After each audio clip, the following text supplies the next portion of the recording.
You are watching Grace Television.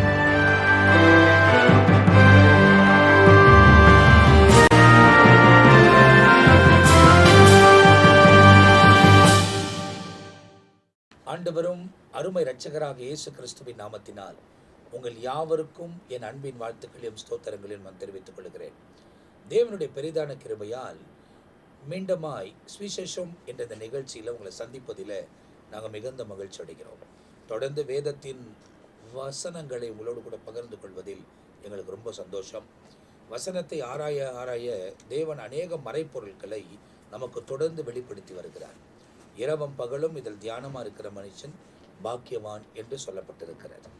எனவே சுவிசேஷ புத்தகத்தை தொடர்ந்து தியானிக்க ஆண்டவர் நமக்கு உதவி செய்கிறார்.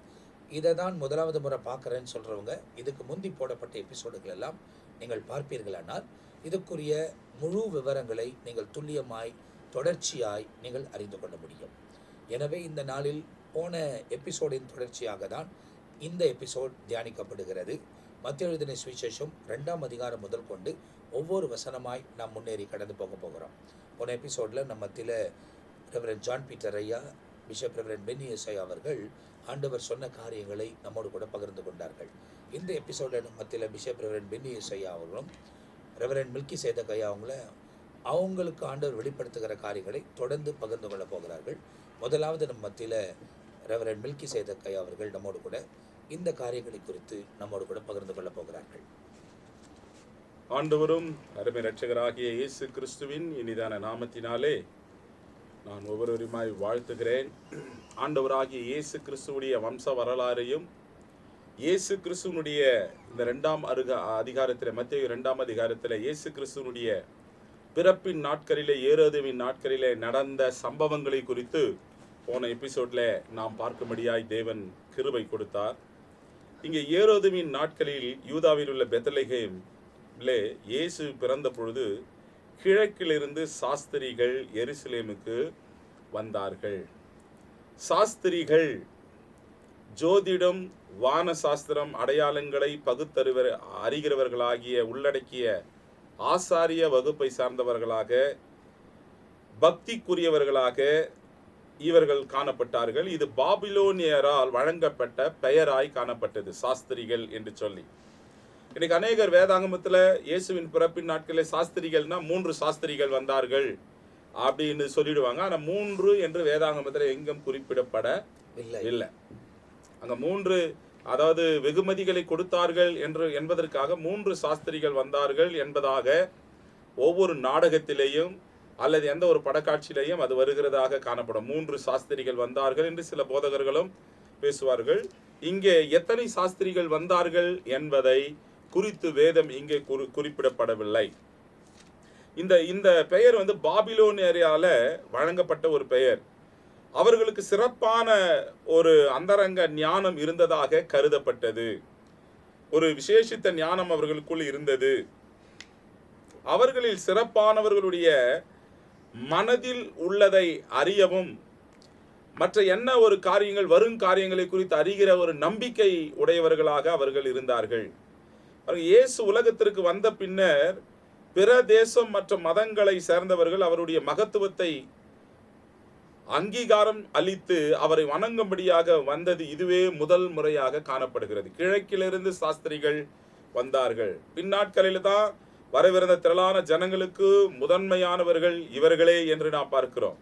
இயேசு கிறிஸ்துவுடைய நற்செய்தி எல்லா மனிதருக்குமானது, எல்லா தேசத்திற்குமானது என்பதை அறிவிக்கும் வண்ணமாக அவரை நம்புகிறவர்களுக்கு அவர் இரட்சகராக இருக்கிறார் என்று சொல்லி வேதாகமத்தில் மிக தெளிவாக மத்தேயு 28ஆம் அதிகாரம் 19ஆம் வசனத்தில் இயேசு கிறிஸ்து அந்த கிரேட் கமிஷன் கொடுக்கும்போது சொன்னார், ஆகையால் நீங்கள் புறப்பட்டு போய் சகல ஜாதிகளையும் சீஷராக்கி பிதா குமாரன் பரிசுத்தாவின் நாமத்தினாலே அவர்களுக்கு ஞானஸ்தானம் கொடுங்கள். சகல ஜாதிகளையும் சீஷராக்குங்கள். சகல ஜாதிகளையும் என்பது இது ஒரு பெரிய ஒரு சுவிசேஷ பணியாக காணப்படுகிறது. தலைமுறை கிறிஸ்தவர்களில் அதாவது பணிபுரிய வேண்டும் என்று சொல்லி இவர்களுக்கு மாத்திரமல்ல உலகம் எங்கும் இருக்கிறவர்களுக்கு சுவிசேஷத்தை சகல ஜாதிகளுக்கு என்று சொல்லி இந்த வார்த்தை, இந்த பதம் இங்கே சொல்லப்படுகிறது. சகல ஜாதின்னு சொல்லும் போது பாஸ்டர் அது சகல ஜனத்துக்கும். ஆமா, அப்படிதான். சகல ஜாதினா இவங்க என்ன யோசிப்பாங்க அப்படின்னா, இந்த காலத்துல சொல்லப்படுகிற ஜாதிகள் வகைகள் அதை குறித்து யோசிப்பாங்க. அது இல்லதானே பைபிள்ல அப்படி சொல்ல. எல்லா ஜனத்திற்கும் தேவதூதன் அவர்களை நோக்கி பயப்படாதிருங்கள், இதோ எல்லா ஜனத்திற்கும் மிகுந்த சந்தோஷத்தை உண்டாக்கும் நற்செய்தி உங்களுக்கு அறிவிக்கிறேன். இன்று கர்த்தராகிய கிறிஸ்து என்னும் இரட்சகர் உங்களுக்கு தாவீதின் ஊரிலே பிறந்திருக்கிறார். பிள்ளை துணிகளில் சுற்றி முன்னணியிலே கிடைத்திருக்க காண்பீர்கள், இதுவே உங்களுக்கு அடையாளம். அப்போ இந்த இடத்துல நாம பார்க்கும் பொழுது மத்திய 24ஆம் அதிகாரத்துல 46, 47 வசனத்துல எழுதியிருக்கிறபடி கிறிஸ்து பாடுபடவும் 3ஆம் நாளிலே மரித்தோரிலிருந்து எழுந்திருக்கவும் வேண்டியதா இருக்கிறது. அன்றியும் மனம் திரும்புதலும் பாவ மன்னிப்பும் எருசலேம் தொடங்கி சகல தேசத்தாருக்கும் அவருடைய நாமத்தினாலே பிரசங்கிக்கப்படவும் வேண்டியது. அப்ப இதுல ரொம்ப தெளிவா இங்க இருக்குது பாருங்க. ஜாதி என்று சொன்னால் சகல தேசத்தார், ஜனம், சகல ஜனங்களுக்கும் இது சொல்லப்பட வேண்டியதாக இருக்கிறது என்று இங்க சொல்லப்பட்டிருக்கிறது. அப்ப இயேசு கிறிஸ்து இந்த உலகத்துல வந்த பொழுது ஏதோ ஒரு குறிப்பிட்ட ஒரு ஜனத்திற்காக மாத்திரம் வரவில்லை. சாஸ்திரிகள் கிழக்கிலிருந்து வந்தார்கள். பிற்பாடு அவருடைய நற்செய்தி உலகம் எங்கும் போக வேண்டும் என்பதை வேதம் முன்னிறுத்தி சொல்லுகிறது. அதனாலதான் யோவான் 3ஆம் அதிகாரம் 16ஆம் வசனம் எல்லாருக்கும் தெரிஞ்ச வசனம், தேவன் தம்முடைய ஒரே பேரான குமாரனை விசுவாசிக்கிறவன் எவனோ அவன் கெட்டு போகாமல் நித்திய ஜீவனை அடையும்படிக்கு அவரை தந்தருளி இவ்வளவாய் உலகத்தில் அன்பு கூர்ந்தார். சொந்தமானதிலே வந்தார், சொந்தமானவரோ அவர்களை ஏற்றுக்கொள்ளவில்லை. சொந்தமானவர்கள் என்று சொன்னால் யூத குலத்தில் வந்தார். யூத ஜனங்கள் அவரை இந்த நாள் வரைக்கும் நம்பவில்லை. மேசியா வர வேண்டும் என்று இன்றும் காத்து கொண்டிருக்கிறார்கள். ஆனால் அவரோ சகல ஜனங்களுக்கும் பாவ மன்னிப்பையும் ரட்சிப்பையும் கொடுக்கும்படியாக அவர் வந்தார். அப்ப சகல ஜாதிகள், சகல தேசத்தார், சகல ஜனங்கள். அப்போ தெளிவாக சொல்லப்படுகிறது இயேசு கிறிஸ்து இந்த உலக மீட்புக்காக வந்தவர். யோவான் அவர் அடையாளம் காட்டும் போது என்ன சொன்னாரு? இதோ உலகத்தின் பாவங்களை சுமந்து தீர்க்கிற தேவ ஆட்டுக்குட்டி. யாருடைய பாவத்திற்காக? உலகத்தின் பாவங்கள்.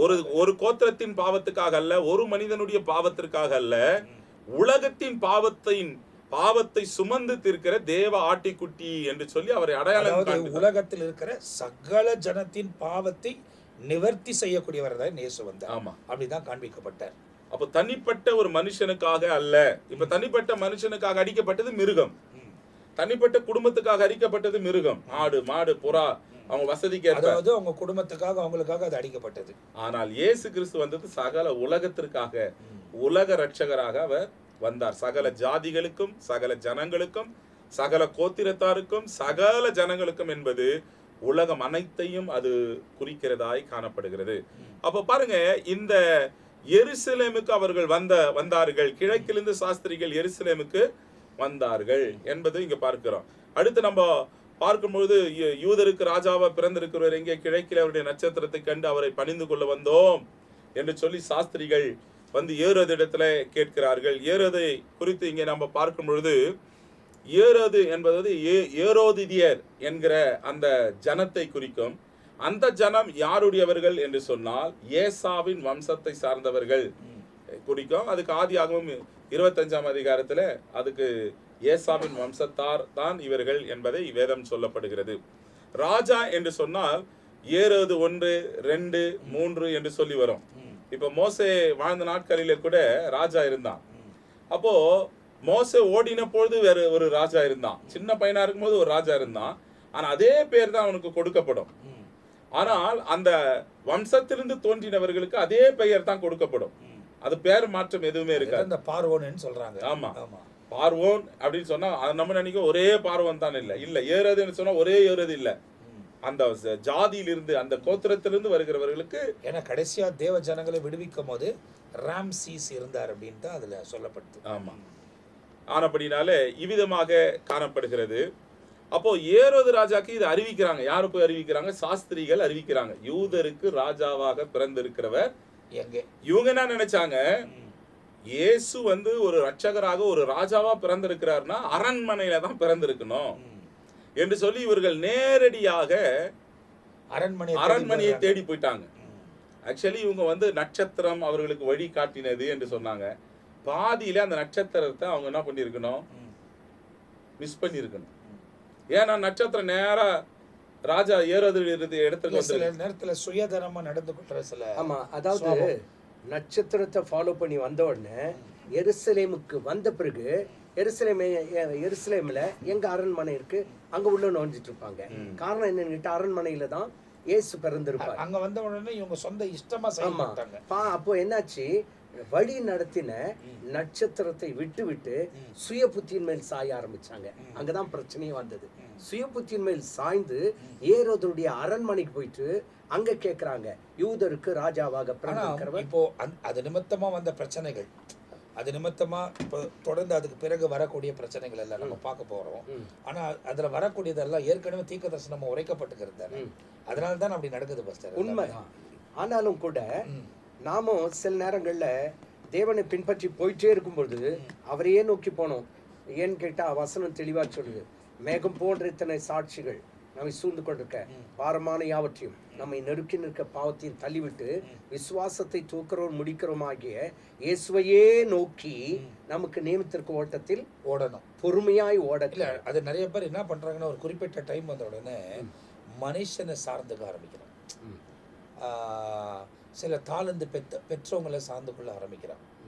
அதுதான் வந்து ரொம்ப பிரச்சனையான ஒரு விஷயம். ஏன்னா ஆண்டவரை தான் பின்பற்றுவதற்காக தான் அழைச்சிருக்கிறாரு. அப்போ நம்ம தொடர்ந்து தேவனை பின்பற்றி கொண்டு போகணும். அதே நேரத்தில் இப்போ நம்ம கடந்த நிகழ்ச்சியில பார்த்த மாதிரி 2 வருஷமா அந்த சாஸ்திரிகள் போயிட்டு இருக்காங்க. இப்போ அந்த குறிப்பிட்ட இடம் வந்த உடனே வந்து சேர்ந்துட்டோம் அப்படின்ற ஒரு எண்ணம். ஆனா அங்க இல்ல, எங்கேயோ வேற இடத்துல தான் இருக்கா, பக்கத்துல வந்துட்டாங்க. ஆனா அங்க வந்த உடனே நாம நினைச்ச இடம் வந்து சேர்ந்துட்டோம். 2 வருஷமா வந்தவங்க இப்போ வந்து சேர்ந்தாச்சுன்னு சொல்லிட்டு இப்போ திசை மாறுது. அதாவது கூகுள் மேப்ல போற நேரத்துல சில நேரத்துல மாற்றி விட்டுற மாதிரி கான்பிடென்டா இதுதானே நான் வந்துட்டேன்ட்டு பண்ணோன்னா அது பார்த்தா வேற ரூட்டு காமிச்சிடும். அது போல சாஸ்திரிகள் என்ன பண்ணாங்கன்னா, நட்சத்திரம் அவர்களுக்கு வழி காமிச்சது. நட்சத்திரத்தை ஃபாலோ பண்ணி அவங்க போனவங்க ஓவர் கான்பிடென்ட்ல நிச்சயமா எங்க தான் இருந்திருக்கணும், அரண்மனை பேலஸ்ல தான் இருக்கணும்னு சொல்லி ஏறதுகிட்ட போயிட்டாங்க. ஏறதுக்கு போய் அவங்ககிட்ட கேட்கும் பொழுது வசனம் சொல்லுகிறது, அவன் சந்தோஷப்படவில்லை, கலக்கம் அடைந்தான். அவர்களுக்குள்ளே கலக்கம் ஏற்பட்டது. இந்த வசனத்துல நம்ம பார்க்கும் பொழுது இந்த 3வது வசனம், ஏரோது ராஜா அதை கேட்ட பொழுது அவனும் அவனோடு கூட எருசலேம் நகரத்தார் அனைவரும் கலங்கினார்கள். நகரத்தார் அனைவரும். அப்போ ஒரு அரண்மனைக்கு போய் சொன்ன ஒரு விஷயம் நகரத்துக்கே போயிட்டு இருக்குது பாருங்க. ஆமா, ஃபுல்லா ஒரு கலக்கம் வந்து விட்டது அங்க. அப்ப அந்த தேசம் முழுவதும் கலக்கம். ஒருத்தர் அதாவது தவறான பாதையில போயிட்டா கலக்கம். ஒரு விஷயம் பாரு பாஸ்டர், இந்த ஏரோது கூட சாஸ்திரிகளை நம்புறான் பாருங்க.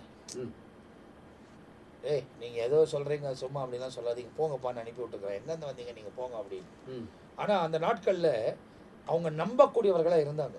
அது மட்டும் இல்லாம பாபிலோனியர்கள், அவர்களை வந்து பாபிலோனியர்கள் என்பது விக்கிரக ஆராதனைக்கு உட்பட்டவர்கள், வான சாஸ்திரங்கள் மற்ற எல்லா காரியங்களுக்கும் இவர்கள் தேர்ச்சி பெற்றவர்களா இருந்தாங்க. ஜோசியம் கேட்கறது போல சாஸ்திரிகள் என்றால் ஒரு நல்ல ஒரு மரியாதை. அதனாலதான் நட்சத்திரம் அவர்களுக்கு வழி காட்டியது. 4 நட்சத்திரத்தை பார்க்கிறவர்கள், நட்சத்திரம் அவர்களுக்கு வழி காட்டி வந்தது. இதை கேட்ட எருசலேம் நகரத்தார் ஏரோது மற்ற எல்லாம் கலங்கினார்கள். காரணம், மேசியாவின் வருகைக்கு அவர்கள் ஆயத்தமா இல்லை. இன்னொரு சம்பவம் கூட பாருங்க, இவங்க தவறான பாதையில போனதுனால எல்லாருக்கும் கலக்கும். அதே போல யோனா போக வேண்டிய இடத்துக்கு போகாம இவர் தவறான பாதையை தெரிந்து கொண்டபடி பிரயாணப்பட்ட எல்லாருக்குமே கலக்கும். யார் நிமித்தம்? இந்த விலகி போகிறவர்கள், தேவ திட்டத்தை விட்டு விலகி போகிறவர்கள். அப்போ யார் நிமித்தம் இந்த வேதனை, யார் நிமித்தம் இந்த கலக்கம் அப்படின்னு சொல்லிட்டு தான் சீட்டு போட ஆரம்பிச்சாங்க அப்படின்னு வசனத்துல வாசிக்கிறோம். அப்போ இதை கேட்டுக்கொண்டிருக்க தேவ பிள்ளைகள் அறிந்து கொள்ள வேண்டியது என்னன்னு கேட்டா, நம்மை நடத்துகிற தேவன், நான் உனக்கு போதித்து நீ நடக்க வேண்டிய வழியை உனக்கு காட்டுவேன், உண்மையில் என் கண்ணை வைத்து உனக்கு ஆலோசனை சொல்லுவேன் என்று சொன்ன ஆண்டவருடைய ஆலோசனையிலேயே என்ன பண்ணும், கடக்கணும். ஆனா பாதை தவறிட்டா எல்லாருக்குமே கலக்கமாயிரும். அப்போ இங்கே ஒரு கலக்கம் இவர்களுக்குள்ள ஏற்படுகிறது. நம்ம 1 ராஜாக்கள் 18ஆம் அதிகாரத்துல 17-18 நம்ம பார்க்கும் பொழுது, ஆகாப் வந்து எலியாவை பார்த்து, தீர்க்கதரிசியை பார்த்து, அவனை கண்ட பொழுது ஆகாப் அவனை நோக்கி, இஸ்ரவேலை கலங்க பண்ணினவன் நீ அல்லவா என்றான். அதற்கு அவன், இஸ்ரவேலை கலங்க பண்ணினவன் நான் அல்ல, கர்த்தரின் கட்டளைகளை விட்டு பாகால்களை பின்பற்றதினால் நீரும் உம்முடைய தகப்பன் வீட்டாருமே இஸ்ரவேலரை கலங்க பண்ணினவீர்கள். இயேசுவின் நற்செய்தியை கேட்ட, அதாவது பிறந்தார் என்ற சாஸ்திரிகள் சொன்ன உடனே இவங்களுக்குள்ள கலக்கம் வந்தது. அந்த காலத்துல தீர்க்க தரிசியை கண்ட உடனே ராஜாவுக்கு ஒரு பெரிய கலக்கம். நீ தான் இஸ்ரவேலரை கலங்க பண்ணிடுற. நான் இல்லப்பா, நீங்களும் உங்க ஜனங்கள் தான் பாகால்களை பின்பற்றினபடியினால். அப்ப எப்போ கலக்கம் வருதுன்னா, மேசியா வருகிறார் என்று சொன்னால் ஆயத்தமா இருந்தால் அங்கே கலக்கம் இல்லை. ஆயத்தம் இல்லாமல் போன பட்சத்தில், பரிசுத்தம் இல்லாத போக பட்சத்துல பயமும் கலக்கமும் நடுக்கமும் அவர்களுக்குள்ள ஏற்கனவே தீர்க்க தரிசனத்துல உரைக்கப்பட்டிருக்கிறதை இவர்கள் நம்புகிறபடியால் அவங்களுக்கு மேசியா வருவார், ஒருவர் வருவார் அப்படின்றது அவங்களுக்கு ஏற்கனவே அந்த கவனத்தில் இருக்கும். ஆனா அவர் எப்படி எந்த ரூபத்துல வருவார்ன்றது அவங்களுக்கு தெரியல. அதனால அவங்க அதுல போறாங்க. குறிப்பா பட்சத்துல நம்ம தியானிக்கும் போது ஆரம்பத்துல நீங்க சொன்ன மாதிரி ஒவ்வொருவரும் பேசின மாதிரி ஒரு பெரிய இருண்ட காலத்துக்கு பிறகு நடக்கிற சம்பவங்கள் இது. 400 ஆண்டுகள் இருண்ட காலம், அதுக்கு பிறகு நடக்கிற சம்பவம் இது. அப்பதான் நற்செய்தியா அறிவிக்கப்பட்டு. ஏன் அதுக்கு இருண்ட காலம் சொன்னாங்க அப்படின்னா, தேவன் மனுஷனை தொடர்பு கொள்ள தீர்க்க தரிசனம் பிரத்யட்சணமா இருந்ததில்லை, இல்ல தீர்க்க தரிசிகளோடு பேசினதில்லை, தேவனும் மனுஷனோடு பேசவில்லை. அப்போ அந்த காலத்துக்கு தான் இருண்ட காலம் என்று சொல்லப்பட்டது. நம்ம 1 சாமுவேலின் புஸ்தகத்துல 2ஆம் அதிகாரத்துல நம்ம பார்க்கும்போது கூட பிரத்யட்சமா அந்த நாட்களிலே தீர்க்க தரிசனம் இல்லையா, ஆண்டவர் பேசலையா, வசனம் ஏற்படவில்லை. வசனம் சொல்லுது. ஏன் ஏலியின் பிள்ளைகள் பேலியாளின் பிள்ளைகளா இருந்தார்கள், பாவம் செய்தார்கள். ஆலயத்துக்கு வருகிற பெண்மணிகளிடத்துல பாவம் செஞ்சாங்க இந்த ஏலியின் பிள்ளைகள். ஆசாரியன் அதை கண்டு காணாமல் போன, அதை காணாம விட்டுட்டாங்க, பிள்ளைகளை கண்டிப்பு படுத்தல. இதெல்லாம் பார்த்துட்டு தான் ஆண்டவருடைய வசனம் பிரத்யட்சமா இல்லையா. அப்படி அமைதியா இருந்த நேரத்துல தான் கொஞ்ச நாள் பொறுத்து கர்த்தர் சிறு பிள்ளையான சாமுவேலோடு பேச ஆரம்பிக்கிறார். சாமுவேலை ஒரு பெரிய தீர்க்கதரிசியா கர்த்தர் எழுப்பினார். அப்போ பாருங்க, இந்த இருண்ட காலத்தில் பிற்பாடு, அதனால்தான் இருளில் இருக்கிற ஜனங்கள் பெரிய வெளிச்சத்தை கண்டார்கள். இந்த செய்தியை தேவதூதனே சொல்றான். இருளில் இருக்கிற ஜனங்கள், இதோ உங்கள் எல்லாருக்கும் மிகுந்த சந்தோஷத்தை உண்டாக்கும் நற்செய்தி உங்களுக்கு அறிவிக்கிறேன். இன்று கர்த்தராகிய கிறிஸ்து என்னும் இரட்சகர் உங்களுக்கு தாவீதின் ஊரிலே பிறந்தார். இப்ப இதுதான் உலகத்துல ஒரு நல்ல செய்தி. இருளில் இருக்கிற ஜனங்கள், 400 வருஷமா பேசாத ஆண்டவர் இப்போ உங்க நடுவில் தேவதூதனே பேசுறான். சாஸ்திரிகள் பேசுறாங்க, சாஸ்திரிகளுக்கு தேவதூதன் சொல்றான். அதாவது பெத்லகேமுக்கும் எருசலேமுக்கும் 8 கிலோமீட்டர் டிஸ்டன்ஸ். எருசலேமில் இல்லாதவங்களுக்கு தூர கிழக்கில் இருக்கிற சாஸ்திரிகளுக்கு போய் சொல்றாங்க. பெத்லகேம்ல குழந்தை பிறந்தது எருசலேமுக்கே தெரியல. ஆனா சாஸ்திரிகள் நேரா எருசலேமுக்கு போயிட்டாங்க. யூதருக்கு ராஜாவாக பிறந்திருக்கிறவர் இங்கே, அவங்களுடைய கணிப்பு அரண்மனையில பிறந்திருக்கணும் அப்படின்றதுக்காக. சோ ஒரு பெரிய கலக்கம் உண்டாகுதாங்க. அதுக்கு பிறகு ஃபர்ஸ்ட் என்ன ஆகுது? அப்போ ராஜா அவன் என்ன செய்யறான், பிரதான ஆசாரியர் ஜனத்தின் வேத பாரகர் எல்லாரையும் கூடி வர செய்து கிறிஸ்துவானவர் எங்கே பிறப்பார் என்று அவர்களிடத்தில் விசாரித்தான். அப்ப பாருங்க, இவன் என்ன பண்றான்னா ஆசாரியர்களை அழைப்பிக்கிறான். ஏன் ஆசாரிகளை அழைப்பிக்கிறான்னா, பழைய ஏற்பாட்டுல யாத்திராகமம் 28ஆம் அதிகாரத்துல 1ஆம் வசனத்துல ஆசாரியர்கள் தான் மத சடங்குகளை எல்லாவற்றையும் அவங்க செய்வாங்களாம். உன் சகோதரனாகிய ஆரோன் எனக்கு ஆசாரிய ஊழியம் செய்யும்படிக்கு நீ ஆரோனையும் அவனோடு கூட அவன் குமாரராகிய நாதாப், அபியூப், எலியாசர், இத்தாமார் என்னும் ஆரோனின் குமாரரையும் இஸ்ரவேல் குமாரிலிருந்து பிரித்து உன்னிடத்தில் சேர்த்து கொள்வாயாக. அப்ப ஆண்டவர் ஒவ்வொரு காரியத்தை செய்யும் பொழுது ஆரோனின் குடும்பத்தார பிரித்தெடுத்தார்கள். காரணம் ஏன்னா, ஆசாரியர்களை குறித்து வேதம் என்ன சொல்ற, பிரதான ஆசாரியர்களால் தேவ ஆலயத்தினுடைய வழிபாடுகள் அவர்களால் தான் நடத்தப்படும். முக்கியமான தலைவர்கள் யூதர்கள் இவர்களாக தான் இருந்தார்கள். இவர்களுக்கு தெரியாம வேத வழிபாடுகள், ஆலயத்தில் இருக்கிற வழிபாடுகள் எதுவும் நடக்காது. அப்போ ஆசாரியர்களை அங்கே அழைப்பித்தான் என்று சொல்லப்படுகிறது. இன்னொரு சம்பவத்தையும் அந்த இடத்துல பார்க்க முடியுதுங்க. என்னன்னு கேட்டா, அவங்க கேட்கும் போது இப்போ ஐயா சொல்லிட்டு வர்றதுல அடுத்ததுல ஐயா சொல்லுவாருன்னு நினைக்கிறேன். அங்க எங்கே பிறப்பார் என்று கேட்கும்போது அதற்கு அவர்கள் யூதேயாவில் உள்ள பெத்லகேமில் பிறப்பார் அப்படின்ட்டு அங்க சொல்றாங்க. இதுல ஒரு சம்பவத்தை நாம் புரிஞ்சுக்கணும். என்னன்னு கேட்டா, இப்போ அந்த யூதருக்கு ராஜாவானவர் யூதேயாவில் உள்ள பெத்லகேமில் பிறப்பார்ன்ட்டு யாருக்கு தெரியுதுங்க? ஆசாரியருக்கு தெரிஞ்சாலும் அந்த வெளிப்பாடு அப்படின்னா பிறந்துட்டு அந்த வெளிப்பாடு யாருக்கு கிடைக்கல? அவங்களுக்கு, ஆசாரியருக்கு கிடைக்கல. ஆனா இப்படி யூதேயாவில் உள்ள பெத்லகேமில் பிறப்பாருன்னு சொல்லிட்டு வான சாஸ்திரிகளுக்கு தெரியல, ஆனா வெளிப்பாடு அந்த நட்சத்திரத்தின் மூலமாய் அவர்களுக்கு வெளிப்பாடு கிடைச்சது. ஆனா ஆசாரியர்களுக்கு வெளிப்பாடு கிடைக்கல. ஆனா பிறக்க போற இடம் என்னன்றது ஏற்கனவே ஆசாரியர்களுக்கு தெரியும். அதனால தான் அவங்களை கூப்பிட்டு டிஸ்கஸ் பண்றாங்க. ஆசாரியரை கூப்பிட்டாங்க. அடுத்து வேத பாரகரை கூப்பிட்டாங்க. வேத பாரகர் யாருன்னா, மோசேனுடைய கட்டளைகளை ஜனங்களுக்கு விலக்கி சொல்லுகிறவர்கள் தான் வேத பாரகர். ஆசாரியரையும் கூப்பிட்டான், வேத பாரகரையும் கூப்பிட்டான். அப்ப கூப்பிட்டு அவரிடத்துல எல்லாரையும் கூடி வர செய்து கிறிஸ்துவானவர் எங்கே பிறப்பார் என்று விசாரித்தான். அதற்கு அவர்கள் யூதாவில் உள்ள பெத்லகேமில் பிறப்பார். அது என்னவென்றால், யூதா தேசத்தில் உள்ள பெத்லகேமே தீர்க்கதரிசியா சொல்லப்பட்டது சகரியாவில், நீ பட்டணங்களில் சிறிதா இருந்தாலும் இஸ்ரவேலை ஆளப்போகிற உன்னிடத்தில் வருவார் என்பதை வேதத்தை கற்றிருந்தபடியினால். ஏறது யாருகிட்ட கேட்டான்? வேத பாரகர்கிட்டயும் ஆசாரியர்களையும் கூப்பிட்டு அழைச்சான். இவங்க அந்த ரகசியத்தை அவர்கள் வெளிப்படுத்தினார்கள். அது மீகா தீர்க்கதரிசி புத்தகம், ஆமா, 5வது அதிகாரம் 2வது வசனத்துல அதை வாசிக்கலாமே. மீகா 5:2, எப்ராத்தா எனப்பட்ட பெத்லகேமே, நீ யூதாவில் உள்ள ஆயிரங்களுக்குள்ளே சிறிதா இருந்தாயினும் இஸ்ரவேலை ஆளப்போகிறவர் உன்னிடத்திலிருந்து புறப்பட்டு என்னிடத்தில் வருவார். அவருடைய புறப்படுதல் அநாதி நாட்களாகிய பூர்வத்தில் உண்டானது உடையது என்று இங்க வசனம் சொல்லுகிறது. அப்ப பாருங்க, ஏறக்குரிய கிறிஸ்து பிறக்கும் இடத்தை 700 ஆண்டுகளுக்கு முன்பதாகவே 700 years பிஃபோர் சொல்லிட்டுக்கிறாங்க தீர்க்க தரிசனமா. இதை இவங்க கோட் பண்றாங்க. இவர் இவ்விதமா பெத்லகேமில் பிறப்பா ஏறதுக்கு செய்தியை சொல்றாங்க. அப்போ அவருக்கு தெரிந்து, அதாவது கிறிஸ்து என்ற இரட்சகர், அவர் மேசியா அப்படின்னாலும் மேசியாவையே கொல்லக்கூடிய அளவுக்கு அவங்களுக்கு அந்த கிரட்ஜ் இருந்தது பாருங்க. ஏன் அப்படின்னு கேட்டா, நான் யூதருக்கு ராஜாவா இருக்கையில் இன்னொரு ராஜாவா, அப்ப எந்த ஒரு இது காம்படிட்டிவ் வந்தவன என்ன, கண்டிப்பா எல்லாருக்கும் ஒரு பொறாமை வந்துடும். இவன் என்ன பண்றான், மாம்சீகமா நான் ராஜாவா இருக்கும்பொழுது இன்னொரு ராஜாவா என்ற அந்த வைராக்கியம் அவனுக்குள்ளே வருகிறது.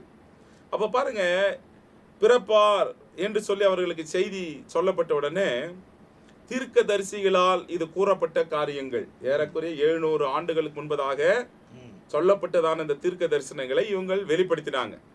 அப்ப வெளிப்படுத்தும் பொழுது, அப்பொழுது ஏறது 7வது வசனம், சாஸ்திரிகளை ரகசியமாய் அழைத்து நட்சத்திரம் காணப்பட்ட காலத்தை குறித்து அவரிடத்தில் திட்டமாய் விசாரித்து, நீங்கள் போய் பிள்ளையை குறித்து திட்டமாய் விசாரியுங்கள், நீங்கள் அதை கண்ட பின்பு நானும் அதை பணிந்து கொள்ளும்படி எனக்கு அறிவியுங்கள் என்று சொல்லி அவர்களை பெத்லகேமுக்கு அனுப்பினார். இது உண்மையான இன்டென்ஷன்ல இல்ல, ஆனா இதத்தான் தேவதூதன் அவர்களுக்கு தடை செய்தான். நீங்க வந்த வழியா போவாதீங்க, நீ வேறு வழியா போங்க. போன சாஸ்திரிகள் வருவாங்கன்னு எதிர்பார்த்து கொண்டிருக்கிறான். சாஸ்திரிகள் வரவில்லை. காரணம், தேவ தூதர்களால் எச்சரிக்கப்பட்டு அவர்கள் வேறு வழியாய் போய்விட்டார்கள். அப்ப இங்க நம்ம பார்க்கும் பொழுது, இவங்க அவன் சொல்லுகிற காரியங்கள் திட்டமாய் விசாரித்து ஒரு பொறாமை, ஒரு எரிச்சலோடு தான் அவன் உண்மையாக போய் வணங்குவது கிடையாது.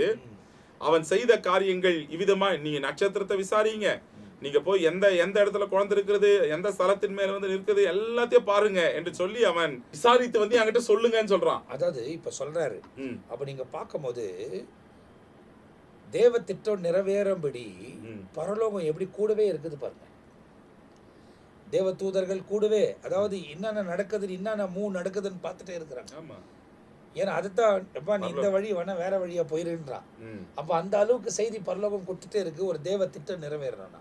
ஆனா நாம கூட ஒரு மனிதன் தேவனோட கூட இணைக்கப்பட்டு பரிபூர்ணமா, நான் சொல்றது பரிபூர்ணமா தேவ சித்தத்தை நிறைவேற்ற துவங்கி போகும்போது, நமக்கு மற்றவர்களால் இடரல் உண்டாகிறது போல காணப்பட்டாலும் அங்க ஐக்கியம் பெற்றிருக்கும் போது ஆண்டவர் தெளிவான பாதையில பரிசுத்த ஆவியானவரை கொண்டு வரும் காரியத்தை முன்கூட்டியே நமக்கு அறிவித்து தெளிவான பாதையில போவதுக்கு தேவன் உதவி செய்யணும். இன்னைக்கு கூட அது நடக்குது. ஆனா நம்ம தேவனோடு கூட அந்த தொடர்புலையும் அந்த ஐக்கியத்தனும் இருக்கணும். ஆமா, யார் அந்த ஆவிக்குரிய ஜீவியத்துல வசனம் சொல்லுது, இருதயத்தில் சுத்தமுள்ளவர்கள் பாக்கியவான்கள், அவர்கள் தேவனை தரிசிப்பார்கள். சில நேரங்களிலே நாம் எங்கேயாகிலும் புறப்படும் பொழுது அது தேவ சித்தம் இல்லை என்று சொன்னால் ஏதோ ஒரு தடை வரும், ஏதோ ஒரு நம்ம போக முடியாத சூழ்நிலை வரும்.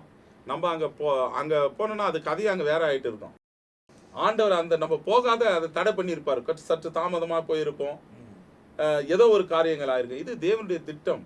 இன்னைக்கு அக்காலத்துல பாருங்க, தேவன் தெளிவாய் 12ஆம் வசனத்துல நம்ம பார்க்கும் பொழுது, பின்பு அவர்கள் ஏரோதிடத்திற்கு திரும்பி போக வேண்டாம் என்று சொப்பனத்தில் தேவனால் எச்சரிக்கப்பட்டு வேறு வழியாய் தங்கள் தேசத்திற்கு திரும்பி போனார்கள். ஆண்டவர் எவ்வளோ யோசேப்புக்கு சொப்பனத்துல பேசினாரு, நீ அவளை தள்ளிவிடாத, ரகசியமா பிளான் பண்ணிருக்கிறான். சொப்பனத்துல ஆண்டவர் பேசார், அவளிடத்துல நீ சேர்த்துக்கொள்ள, அவளை சேர்த்துக்கொள்ள, மரியாதை சேர்த்துக்கொள்ள, ஐயப்படாதே, அவளிடத்துல உற்பத்தி ஆயிருக்கிறது பரிசுத்தமானது என்று சொல்லி ஆண்டவர் சொல்லி நீ அவளை சேர்த்துக்கொள் என்று சொல்ற. அதே போல இந்த சாஸ்திரிகளும் ஏறதுக்கு போலாம் அப்படின்னு அவங்க இருக்கும்போது சொப்பனத்துல ஆண்டவர் பேசுறாரு. ஆண்டவர் சில நேரம் அப்படி அந்த சொப்பனத்துல பேசிடலாம், அவங்க கண்டிப்பா ரிட்டர்ன் ஆகி ஏறுவதுகிட்ட இந்த இடத்த காமிச்சு கொடுத்துருப்பாங்க. கண்டிப்பா இந்த இடத்துல தான் இருக்கு, நாங்க போயிட்டு வணங்கிட்டு வந்துட்டோம், இப்ப நீ போய் வணங்கு அப்படின்னு சொல்லியிருப்பாங்க. கண்டிப்பா சொல்லியிருப்பாங்க. ஆண்டவர் பாருங்க எவ்வளவு ஒரு அருமையான ஒரு காரியத்தை இங்க வெளிப்படுத்தினார். பின்பு பாருங்க, அவர்கள் போன பின்பு கர்த்தருடைய தூதன் சொப்பனத்திலே யோசேப்புக்கு காணப்பட்டு, ஏரோது பிள்ளையை கொலை செய்ய தேடுவான் இங்க சொல்லி அனுப்பிச்சாரு. ரெண்டாவது அங்க எச்சரிப்பும் கொடுக்கிறாரு. ஏன்னா அவன் அடுத்த என்ன பண்ணுவான்னு இங்க சொல்லி தெரியும், முன்கூட்டியே சொல்றாரு. அதுதான் இன்னொரு சம்பவத்தை கூட பார்க்கலாங்க. ஒருவேளை இந்த பிள்ளை பிறந்திருக்கும் அப்படின்னு சொன்னா, சத்திரத்தில் இடம் இல்லாதபடியினால் இப்போ ஏரோது எங்க போய் தேடி இருக்கலாம்? சத்திரத்தில். ஆனா கர்த்தர் கொண்டு போய் எங்க வச்சிருக்காருங்க? மாட்டு தொழுவத்துல. அப்போ தேவன் இந்த இடத்துலயும் ஒருவேளை ஏரோது தேடி வந்து இயேசுவை கொலை செய்யாதபடிக்கு தேவன் வேறு திசையில. ஏன்னா ஃபர்ஸ்ட் இப்போ குழந்தை பிறக்கும், இந்த ஊர்ல ஒரு குழந்தை பிறந்திருக்குப்பா அப்படின்னு சொன்னாக்கா ஹாஸ்பிட்டலுங்களை தான் போய் தேடுவாங்க. ஆமா, எங்க மெட்டர்னிட்டி ஹாஸ்பிட்டல் இருக்குது, போன் டாக்டர் கிட்ட போக மாட்டாங்க யாரும், ஏன்னா அங்கே குழந்தை பிறக்காது. அப்போ அந்த நாளில் அந்த போய் அந்த சத்திரங்களில் தான் தேடி இருக்கணும், எங்கன்னா பிறந்திருக்கும் போய் பாடுற அப்படின்னு சொல்லி இருக்கணும். ஆனால் அந்த இடத்துல இல்லாமல் இவைகளெல்லாம் நடப்பதுக்கு முன்னே பாருங்க, பழைய ஏற்பாட்டு காலத்திலேயே அந்த நாட்களிலே பரலோகம் வந்து மனுஷனோட எவ்வளோ தெளிவாக தொடர்பு கொண்டு வரும் காரியத்தை முன்கூட்டியே, அந்த கேரக்டருக்கு தான் ஆவியானவர் இருக்குது.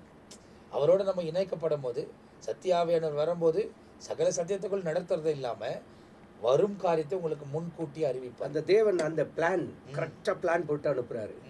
நாம ஒரு நிகழ்ச்சியில் நாம் பேசும்போது இதை இப்படி தான் தாவீதை கண்டிக்க போகும்போது அவன் என்னை கொண்டுடுவான்னு நாத்தான் சொல்லும்போது தேவன் ஒரு பிளான் கொடுக்குறாரு, நீ இப்படி போய் பேசு அப்படின்னு பிளான் கொடுத்து தெளிவாக நடத்துறத பார்க்கணும்.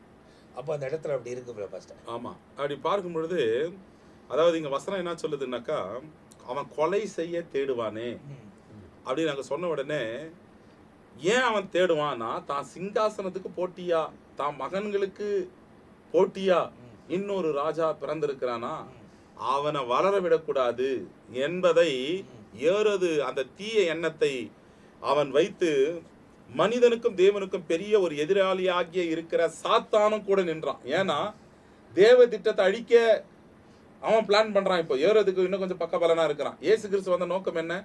அவனுடைய காரியத்தை முறியடித்து நமக்கு ஜெயம் கொடுக்கிறார். இயேசு கிறிஸ்து இந்த உலகத்திற்கு வந்த நோக்கம்னா பாவத்தை நீக்கி நிவர்த்தி செய்ய முடியாது. அவன்தான் இயேசு கிறிஸ்து பிறக்கும் பொழுதே அவரை அழிக்கணும், முடிச்சிடணும் அப்படின்னு பிசாசுடைய திட்டம். நிவர்த்தியா வந்தவரை முடிச்சிடணும், பாவத்துக்குள்ளே வைக்கணும் எல்லாரையும். ஆமா, அந்த ரட்சகரை வளரும் பொழுதே, ஏன்னா பிறக்கும் பொழுது இவர் வந்தா மனுஷனை மீண்டும் அங்க கனெக்ட் பண்ணி விட்டுருவார். அவன் நம்ம பேச்சை கேட்காம போயிடுவான், எல்லாத்தையும் அவன் மீண்டுமா தேவன் பக்கமா அவர் திருப்பிப்பார். ஏன்னா அவனுக்கு தெரியும் எல்லாமே. அதனால் ரொம்ப தெளிவாக அறிந்து கொள்கிறான். இதை பார்த்து கொண்டு இருக்கிற என் அன்பு சகோதரனை சகோதரியை ரொம்ப தெளிவாக நீங்கள் தெரிந்து கொள்ளணும். சுவிசேஷம் என்ற இந்த நிகழ்ச்சியில் இந்த வசனங்களை ஆராயும் போது அநேக காரியங்கள் வெளிப்படுகிறது. ரொம்ப தெளிவாக வசனத்தை வசனமாய் ஒவ்வொரு வார்த்தையாக சற்று நேரம் போனாலும் பரவாயில்ல, அதில் நிறையா அர்த்தங்களை தெரிந்து கொள்ள தேவன் எப்படிலாம் மனுஷனோடு கூட செயல்படுறார் என்பதை நீங்கள் பாருங்கள். ஆண்டவர் எப்படிலாம் மனுஷனோடு செயல்படுறார் பாருங்கள். பாஸ்டர் அந்த வசனத்தை வாசிக்கும் போது யோசேப்புக்கு மீண்டும் வந்து தேவதூதன் சொல்லும் போது ஒன்று சொல்கிறாரு, அவன் ஏரோது பிள்ளையை கொல்ல தேடுவான். தேடுறான்னு சொல்ல, தேடிட்டு இருக்கிறான்பான்னு சொல்ல, அவன் தேடுவான் முன்கூட்டியே. நான் சொல்கிறது என்னன்னா, அவன் தேட ஆரம்பிக்கிறதுக்கு முன்னையே நமக்கு ஒரு தகவல் வருது. அப்போது நிர்விசாரணமாக இல்லாமல் இவங்க கிளம்பி போகிறாங்க. அதே நேரத்தில் அந்த சாஸ்திரிகள் இல்லை ராஜா சொல்லி அனுப்புனாரு, நமக்கு திரும்ப போய் அவர்கிட்ட சொல்லிட்டு போயிடலாம். அவரும் அந்த மனகரன் தான் சொல்லியிருக்கிறாரு. அவர்கிட்ட போய் சொன்னால் நமக்கு இன்னும் கொஞ்சம் வெகுமதி கொடுப்பார், கொண்டு போகலாம் அப்படின்னு கூட யோசித்திருக்கலாம். ஆனால் தேவதூதன் பேசின உடனே அவங்க திசை மாறி போயிடுறாங்க. அப்போ நல்லா தெரிந்து கொள்ளணும், பரலோகம் நமக்கு போதிக்கிறபடி நம்ம தெளிவாக இந்த உலகத்தில் நடந்து கொள்வோமானால் நிச்சயமாய் ஜெயத்தோடு கூட தேவன் நம்மை நடத்துவதற்கு அவர் சர்வ வல்லமுள்ளவராக இருக்கிறார். இதில் இன்னும் ஏராளமான காரியங்கள் இருக்குது. பாஸ்டர் அவங்க பேச பேச இன்னும் இன்ட்ரெஸ்டிங்காக, அதாவது முன்னேறி, அதாவது முச்சல்லாம் இந்த 2ஆம் அதிகாரம் அப்படியே முழுமையாக வந்துடலாம் வசனமானா, இந்த கொஞ்சம் வசனத்துக்குள்ளவே அப்படியே எவ்வளோ தியானிக்க முடிது பாருங்கள். அப்போ நீங்கள் தொடர்ந்து இந்த நிகழ்ச்சியோடு இணைந்திருங்க. இன்னும் ஏராளமான காரியங்கள் அடுத்த எபிசோடில் உங்களுக்கு தொடர்ச்சியாய் வழங்கப்படும். இப்போ இந்த நேரம் முடிகிறபடியால் நாங்கள் எல்லாரும் உங்ககிட்ட விடை பெறுகிறோம். அடுத்த எபிசோடில் சந்திப்போம். கர்த்தர் உங்களை ஆசீர்வதிப்பாராக. ஆமென்.